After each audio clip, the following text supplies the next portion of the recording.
આવો પાવન પ્રજ્ઞા પુરાણમાં જઈએ તે પહેલાં સૌને સદબુદ્ધિ મળે, સૌનું કલ્યાણ થાય, સૌ ઉજ્જવલ ભવિષ્યના માર્ગે આગળ વધે એવી દિવ્ય ભાવનાથી એક ગાયત્રી મહામંત્ર આવાહન. ઓમ ભૂર્ભુવઃ સ્વઃ તત્સવિતુર્વરેણ્યં ભર્ગો દેવસ્ય ધીમહિ ધિયો યો નઃ પ્રચોદયાત. અખંડમંડલાકારં વ્યાપ્तं येन ચરાચરં તત્પદં દર્શિतं येन તસ્મૈ શ્રી ગુરુવે નમઃ. માતૃવત લાલયિત્રી ચ પિતૃવત માર્ગદર્શિકા નમોસ્તુ ગુરુ સત્તાય શ્રદ્ધા પ્રજ્ઞાયુતા ચયા શ્રદ્ધા પ્રજ્ઞાયુતા ચયા. ઓમ ગુરુ સત્તાય નમઃ. ઓમ શ્રી ગાયત્રી દૈવ્યે નમઃ. આવાહયામિ સ્થાપ્યામિ પૂજયામિ ધ્યાયામિ તતો નમસ્કારમ કરોમિ. બોલીએ શ્રી પ્રજ્ઞા પુરાણ કી જય. પાવન પ્રજ્ઞા પુરાણ ભાગ 3 સુસંસ્કારિતા સંવર્ધન પ્રકરણ 8 ભાગ સુધી આપણે જોયું. આજે 19મા ભાગ તરફ જઈશું. સુંદર મજાના દ્રષ્ટાંતો દ્વારા આપણી પરિવારની સુસંસ્કારિતા કઈ રીતે જળવાય એની અદ્ભુત વાતો દ્રષ્ટાંતોના માધ્યમથી ગુરુદેવ કરી રહ્યા છે. કેટલીક વ્યક્તિઓ એવી પણ થઈ ગઈ છે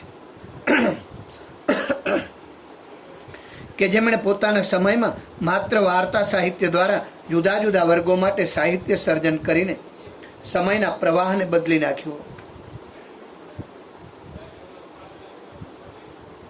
તેમણે લોકોની જિજ્ઞાસા વૃત્તિ વધારીને જિજ્ઞાસાઓનું વ્યવહારિક સમાધાન રજૂ કર્યું હતું. કૌટુંબિક સુવિધાઓની દ્રષ્ટિએ ચંદ્રધર શર્માની સ્થિતિ કંઈ બહુ સારી ન કહેવાય, છતાં પણ એમણે પોતાના બાળકોને સુયોગ્ય બનાવવા માટે ખૂબ પ્રયત્ન કર્યો છે. હિમાચલ પ્રદેશમાંથી પગે ચાલીને તેમના પૂર્વજો જયપુરમાં આવ્યા હતા. ત્યાં તેઓ ભણ્યા હતા.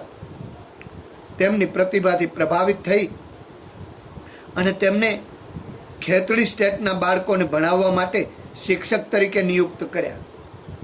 ત્યાર પછીથી તેઓ અજમેરની મેયો કોલેજમાં જતા રહ્યા. ત્યાં તેઓ હિન્દુ વિશ્વવિદ્યાલયમાં લાંબા સમય સુધી અભ્યાસ કરતા રહ્યા.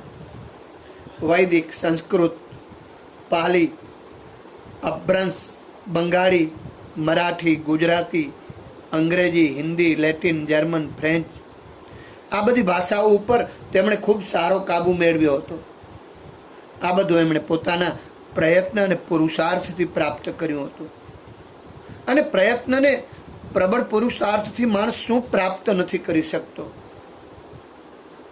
આમણે પણ જુદા જુદા વર્ગો માટે વાર્તા સાહિત્ય લખ્યું. તેમની સરળ ભાષાના કારણે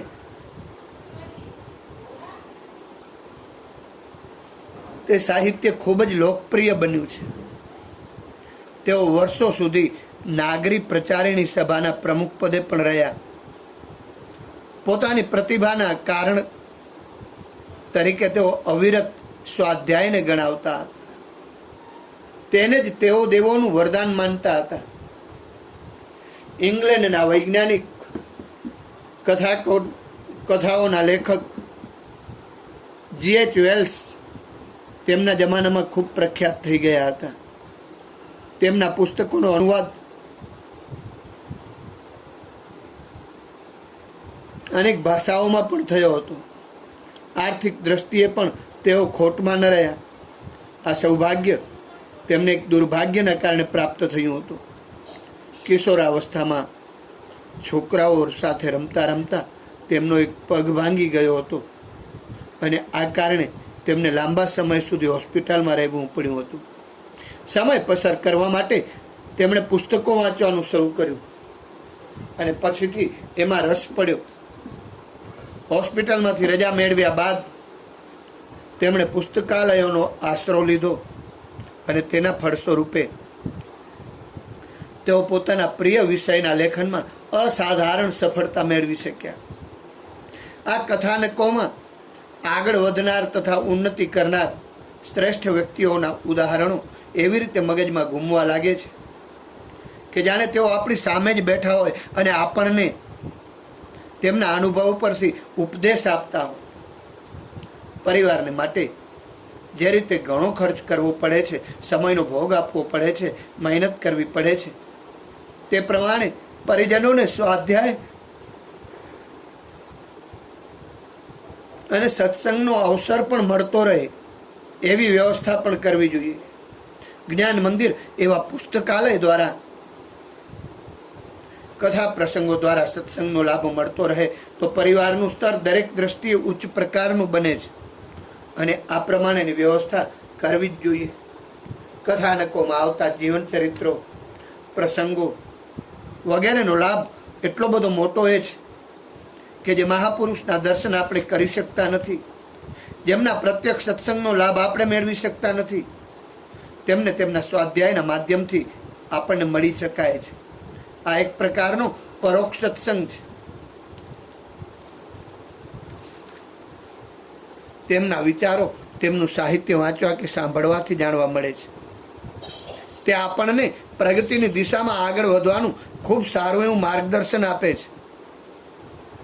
પરિવારના સભ્યોના જીવનનું સ્તર ઊંચું લાવવા માટે તથા પ્રગતિના માર્ગે ઝડપથી આગળ વધવા માટે આ મહાપુરુષોના પ્રત્યક્ષ અથવા પરોક્ષ માર્ગદર્શનની આપણને ખૂબ જરૂર પડે છે. પરોક્ષ માર્ગદર્શન ઘરેલું પુસ્તકાલયથી સહેલાઈથી મળી શકે છે. એ માટે પરિવારના દરેક સભ્યે સ્વાધ્યાય માટે રુચિ જગાડવી પડે છે. સત સાહિત્યનો સ્વાધ્યાય ફક્ત બૌદ્ધિક વિકાસ માટે જ નહીં, પરંતુ આત્મિક વિકાસ માટે પણ ખૂબ જરૂરી છે. યોગ સાધનામાં પણ સ્વાધ્યાયને સાધનાનું એક અભિન્ન અંગ માનવામાં આવ્યું છે. તે શૌચ, સંતોષ, તપ અને ઈશ્વરની આરાધના, આ ચારની જેમ મહત્વનો પાંચમો નિયમ છે. આસ્થા વધારવા, તેને દ્રઢ કરવા અને ચારિત્ર્ય નિર્માણ કરવા માટે સ્વાધ્યાય કરવો તે જીવનમાં ખૂબ અનિવાર્ય છે. સ્વાધ્યાયથી સ્વનું અધ્યયન પણ થાય છે.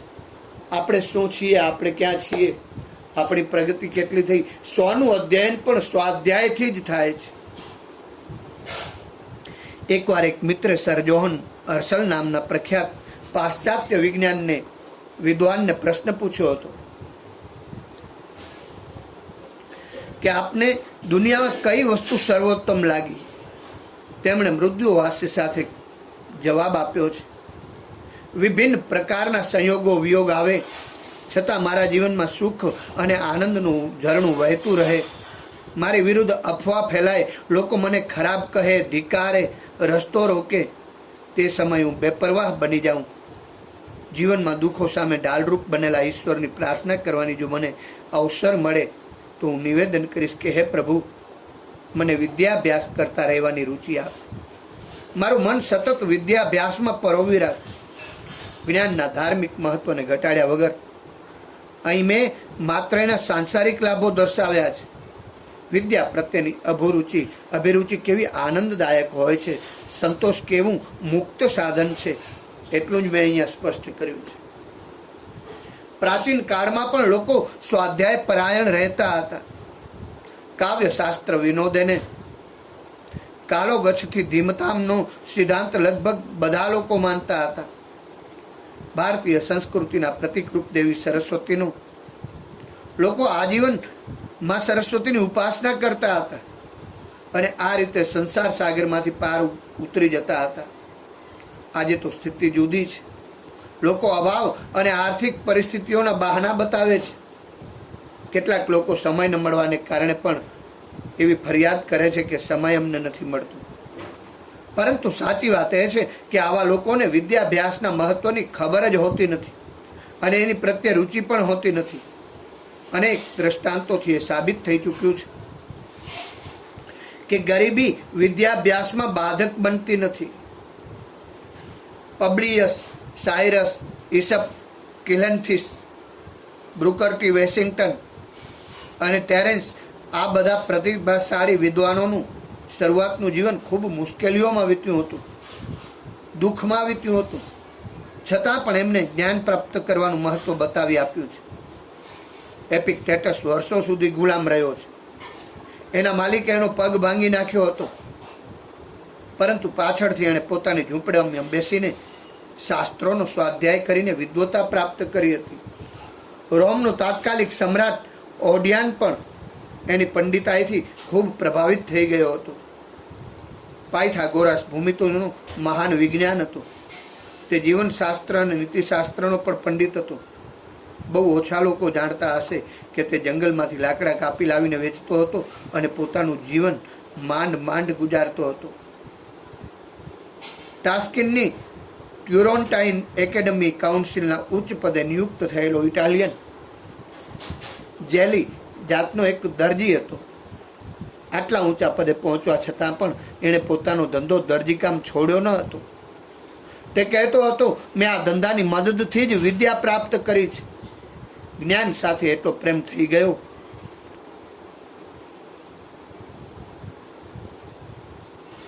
કે મારા આ ધંધાની મદદથી મરતા સુધી જ્ઞાન પ્રાપ્ત કરતા રહેવાની હાર્દિક અભિલાષા છે. ઇટાલીનો મેટાસ્ટિસિયો એ જ્યારે બાળક હતો ત્યારે શહેરની સડકો ઉપર ગાયનો ગાયા કરતો હતો, ગીતો ગાયા કરતો હતો, અને એમાંથી જે પૈસા મળતા હતા એમાંથી તે પુસ્તકો અને સામયિકો ખરીદીને મોટા ભાગનો સમય તે સાહિત્ય અને સામયિકોને વાંચવામાં ગાળતો હતો. અને અંતે એની ભાવના ફળી છે અને એક દિવસ તે ઇટાલીનો પ્રખ્યાત કવિ બન્યો છે. જોન પ્રિડા બુસ્ટરના પોપ નિમાયા હતા. એમને ભણવાની એટલી તીવ્ર અભિલાષા હતી કે તેઓ ઓક્સફર્ડ સુધી ચાલીને ગયા. ફી તથા ખાવા પીવા માટે પૈસા નહોતા, તેથી તેઓને ત્યાં કોલેજની કેન્ટીનના રસોઈયાઓને મદદ કરતા અને એમાંથી જે કંઈ પૈસા મેળવતા તેમાંથી તેઓ ફી ભરતા અને ખાવા પીવાની વ્યવસ્થા કરતા. વનસ્પતિ શાસ્ત્રના જન્મદાતા મોનિયસ પણ આ જ રીતે એક મોચીને ત્યાં કામ કરી અને ભણ્યા હતા. આ બધા ઉદાહરણો એટલા માટે આપવામાં આવ્યા છે કે આર્થિક પરિસ્થિતિ ગમે તેવી વિપરીત હોય છતાં જ્ઞાનની આરાધના કોઈ પણ સંજોગોમાં કરી શકાય છે. જ્ઞાન જ ધન તથા જીવન છે. એના માટે આપવામાં આવેલું કોઈ પણ બલિદાન ક્યારેય નકામું જતું નથી. અને આથી જ શાસ્ત્રકારોએ કહ્યું છે, એ મનુષ્યો ઉંમર વીતી જાય છતાં પણ જો વિદ્યાદાન પ્રાપ્ત કરવા માટે તમે પ્રયત્નશીલ હો તો તમે ખરેખર ખૂબ બુદ્ધિમાન છો. વિદ્યા જો કદાચ આ જીવનમાં ન મળે તો પણ બીજા જન્મમાં તે આપના માટે સુલભ બની જશે. મહાપુરુષોના જીવન તથા તેમના જીવનમાં બનેલી ઘટનાઓમાંથી પ્રત્યક્ષ યા પરોક્ષ પ્રેરણા મેળવી શકાય છે અને આજે પણ કેટલા લોકો મેળવી રહ્યા છે. બંગાળના એક નાનકડા સ્ટેશને ગાડી થોભી.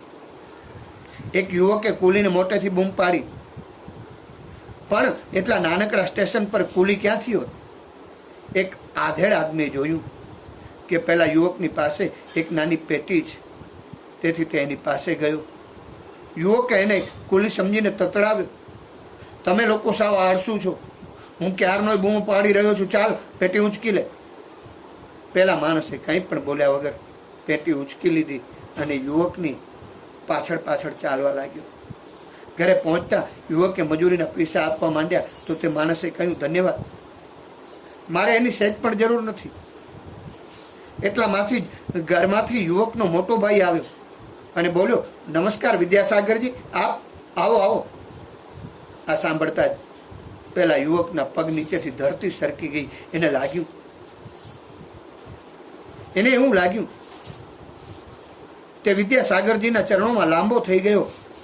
તેને ઊભો કરતા એમણે કહ્યું, ભાઈ, મારા દેશવાસીઓ ખોટું અભિમાન છોડીને પોતાના હાથે જ પોતાનું કામ કરે ને એ જ મારી ઈચ્છા છે.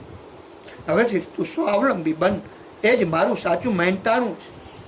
આવા અનેક વ્યક્તિને સ્વાશ્રયની પ્રેરણા, આવા અનેક દ્રષ્ટાંતો તમામ વ્યક્તિને સ્વાશ્રયની પ્રેરણા તો આપે જ છે, પણ સાથે સાથે મહામાનવોની વિનમ્રતા તથા નિરાભિમાનના દર્શન પણ કરાવે છે, કે જેને અપનાવવાથી જ તેઓ મહાન બની શક્યા હતા.